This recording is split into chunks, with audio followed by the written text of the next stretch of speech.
नमस्कार, एक न्यूज़ 24 देख रहे हैं आप और मैं हूं आपके साथ तान्या सिंह। देखिए, मकर संक्रांति के अवसर पर बिहार की सियासत में अचानक तेज हलचल देखने को मिली।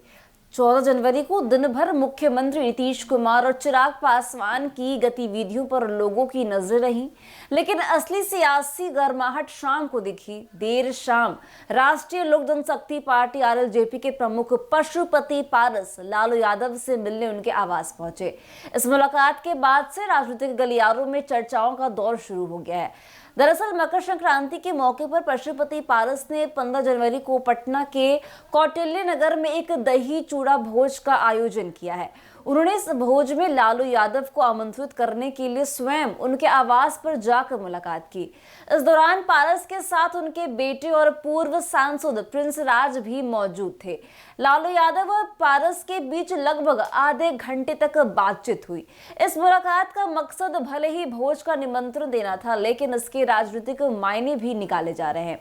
पशुपति पारस ने मीडिया को जानकारी देते हुए कहा कि भोज का आयोजन सुबह 11 बजे से दोपहर 3 बजे तक होगा और इसमें कई गणमान्य व्यक्तियों और नेताओं के शामिल होने की संभावना है। आरएलजेपी के राष्ट्रीय प्रवक्ता श्रवण कुमार ने कहा कि यह भोज आरएलजेपी परिवार की परंपरा और सौहार्द का प्रतीक है। 14 जनवरी को मकर संक्रांति के दिन लालू यादव और पारस की मुलाकात के बाद राजनीतिक अटकलें काफी ज्यादा तेज हो गई हैं। कुछ विशेषज्ञों का मानना है कि यह सिर्फ भोज का निमंत्रण भर नहीं है, बल्कि इसके पीछे आगामी चुनाव के लिए नए समीकरण बनाने की कोशिश हो सकती है। अंदरूनी सूत्रों के मुताबिक आरएलजेपी और राजद के बीच गठबंधन की संभावनाएं तलाशी जा रही है। मकर संक्रांति पर आयोजित इस भोज को लेकर भी अलग अलग बातें सामने आई हैं। आमतौर पर मकर संक्रांति 14 जनवरी को मनाई जाती है, लेकिन कई लोग इसे 15 जनवरी को भी मनाते हैं। इसी वजह से पारस ने इस भोज का आयोजन 15 जनवरी को रखा।